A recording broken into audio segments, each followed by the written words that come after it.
everybody so you don't have to quarantine in case they do have it.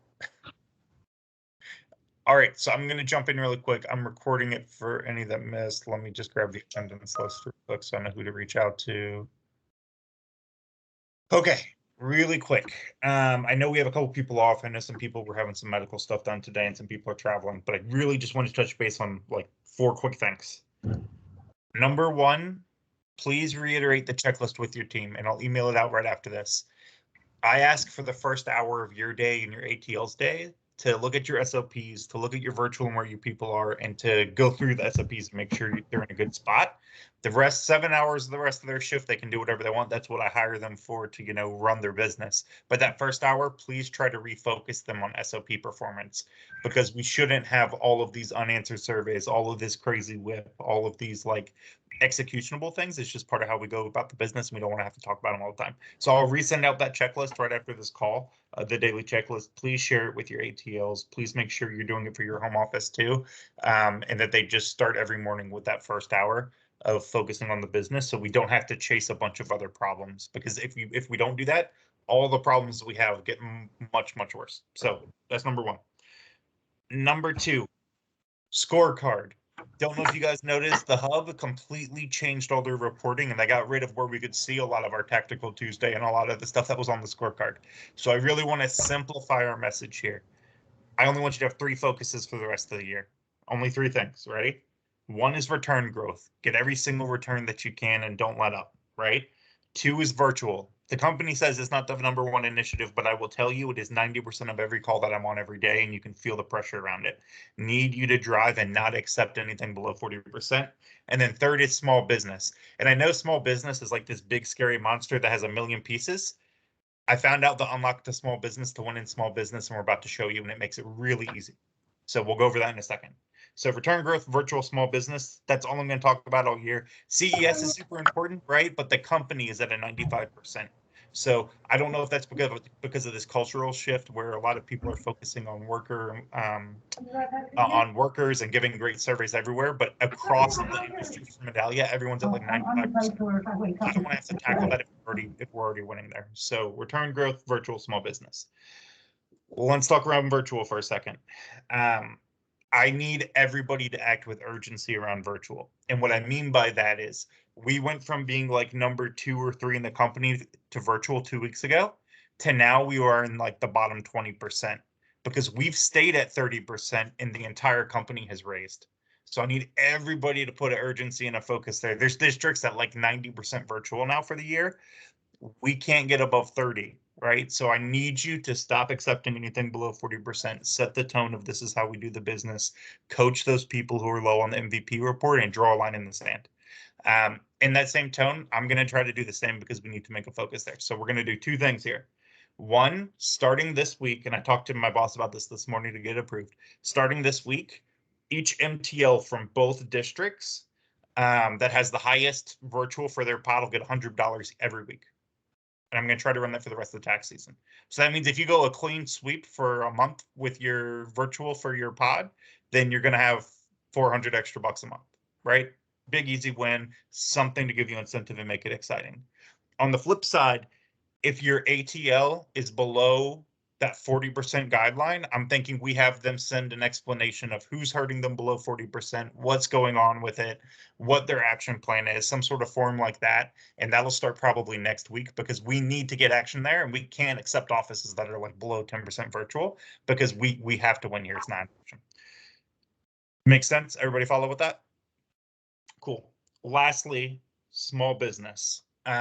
So yesterday I listened to the Paul Ramos, who's the guy in charge of small business, on a coffee with Carice call, and honestly, the guy was talking in circles, and he was like, "Oh, here's the million different programs that we have for small business, and there's all this great stuff, right?" And we had a visit and had the best small business visit, and it was like, okay, there's no way an MTL can even focus on the 50 different pieces of small business and everything that's going on, and we're on a small business team for the region.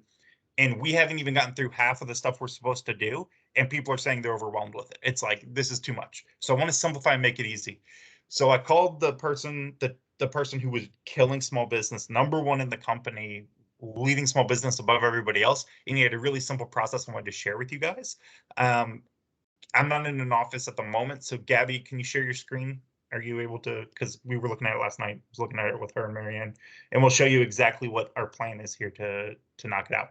So keep in mind, NAC, your net actual charge, is the number one thing that drives your profit, right? You either get more customers or you get them to spend more money. We're driving more customers, right? And we're trying to do that with MassText and other things, but it's much easier to control how much we charge people. So we're going to show you what we're doing there. So if you go on the Clients tab in Work Center, and Gabby, if you want to, I'll hand it over to you so you can show us. Yep, you're on mute. All right, so if you're in the Clients tab in Work Center, you pick your office, and then you go to Business Type. You want to select Business Returns, and that will give you all the returns that were a corporate or estate return, so it'll give you the higher dollar returns. You want to check on those clients. And See? I was just going to say, and if you look at other office, Woodford's the biggest business return office we have in both districts. Most offices only have 5 to 10 people in here. See, so you get a list of like 1, 2, 3, 4, 5, 6. So you have a list of 7 customers, and if you click on one of them, click on into one of the customers, you can see the last time that filed was in 2018, and then click the little button. They spent $530, right? So they're these high value customers.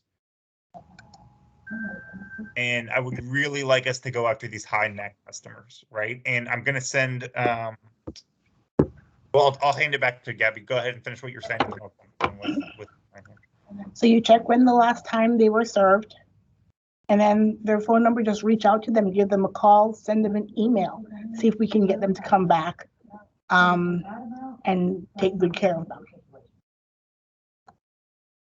And I have 1 second here. I've got a tool for you to help.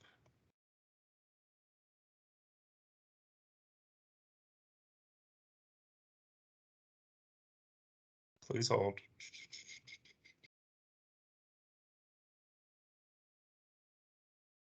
And the messages here.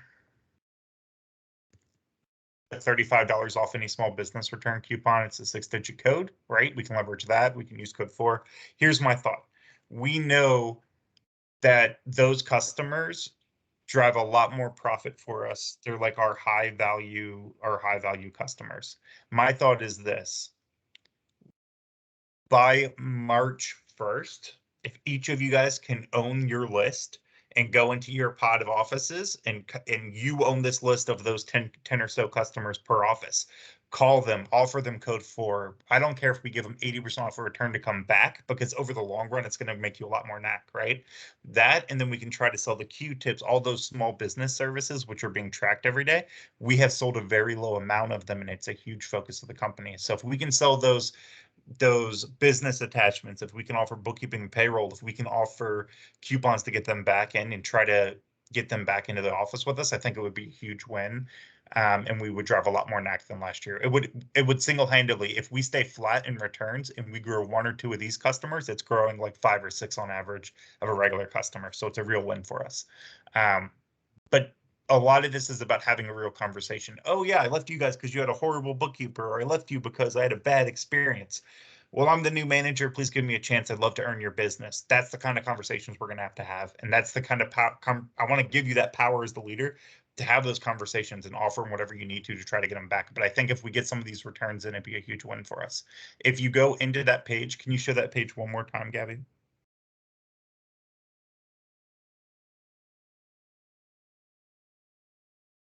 If you look at the client, click on a new client. On the top left, it says notes there. See that?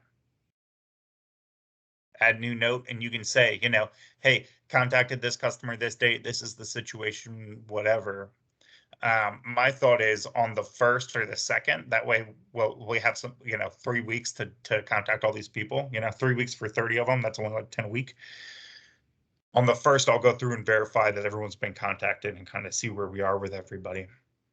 I think it'd be a huge win for small business. How do you guys feel about that? Do you feel like that's a real attainable way that we can go around to build our small business and build our knack? Is that reasonable?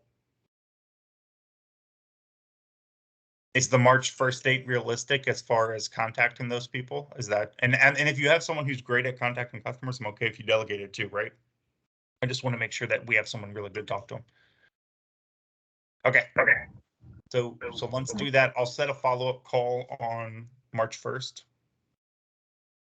Just to kind of see where we are and what our situation is, and hopefully we have some big wins. Just to reiterate what we're trying to do with these people, we want to pull them back in as a customer. That's number one priority. Number two, we want to sell Q-tips. That's the big attachment. That's for small business that everyone cares about right now. Make sure you're comfortable with it and try to get each of these people to get it. What I would recommend is, being from someone who's been in sales before, try to attach it to the price. Hey, we can do your return and give you this great service of Q-tips. Your total price will be this much, we recommend, or whatever, right? Sell it as a package. Three, last thing, send a friend. Have them refer their small business friends that they have. If we can pull them forward and knock out their returns now, give them that red carpet treatment. Or even if you want to give them like a business card with 20% off for their friend and hand it to them, or hey, we'll give $50 off. I don't care, right? Whatever you can do to try to get another customer in. I don't care how you tailor that send a friend process to make it beneficial to them. You also have the $35 off coupon that I put in the chat. So.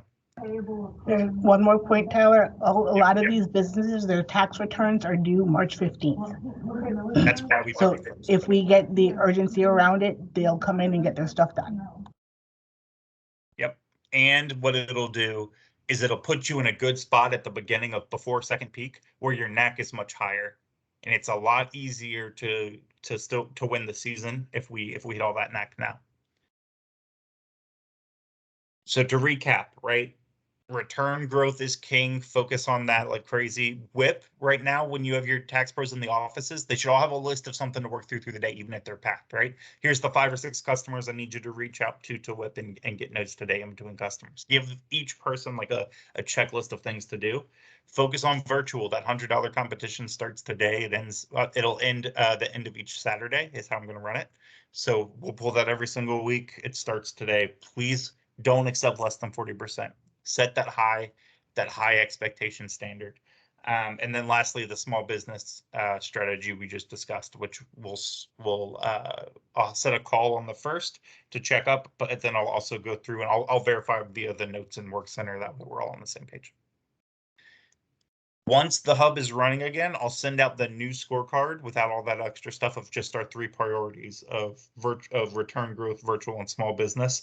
And I'll break that down by tax pro for you too. That way it's very simplified as soon as Wednesday, because Tuesday the hub doesn't work. That's all I've got. Does that make sense? Does it help clarify and kind of refocus us on the priorities? Awesome. Anything I can help with, anything on anybody's mind, total safe space here. All right, we're in peak. Go out and crush it, please. If you need code 4, let me know. If you need block stars, put a request and let me know and I'll prove it. Certify. I'm not getting updates immediately when someone puts an expense in. Shoot me a text and I'll immediately approve it. They don't tell me immediately. Thanks for all you guys do. I'm going to continue to hit up offices this whole week and all of next week as well. And I'll just be like delivering donuts, giving high fives, talking about virtual. So thanks, guys. Talk to you later. Bye.